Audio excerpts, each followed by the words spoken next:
রাজস্ব বাড়াতে এবার ছোট বড় ব্যবসায়ীদের ওপর নজর সরকারের। 2026-27 অর্থবছর থেকে মুদি দোকান আর বিউটি পার্লার সহ নতুন করে আরও 16টি ব্যবসায়ী খাতকে আনা হচ্ছে ভ্যাটের আওতায়। বুধবার জাতীয় সংসদের বাজেট অধিবেশনে এক প্রশ্নের জবাবে সরকারের এই নতুন পরিকল্পনার কথা জানিয়েছেন অর্থমন্ত্রী আমির খসরু মাহমুদ চৌধুরী।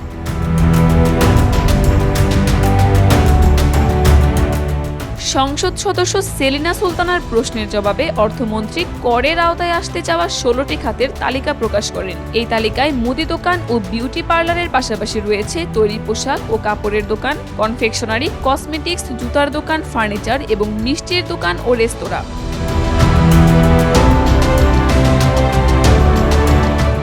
অর্থমন্ত্রী জানান, দেশের করের আওতা বাড়ানো এবং অভ্যন্তরীণ রাজস্ব সংগ্রহ বৃদ্ধির বৃহত্তর উদ্যোগের অংশ হিসেবেই এই পদক্ষেপ নেওয়া হচ্ছে। নতুন এই 16টি খাত যুক্ত হলে রাজস্বের পরিমাণ আরও বহুগুণ বাড়বে বলে ধারণা করা হচ্ছে। কাকুলি আখতার, দেশকাল নিউজ।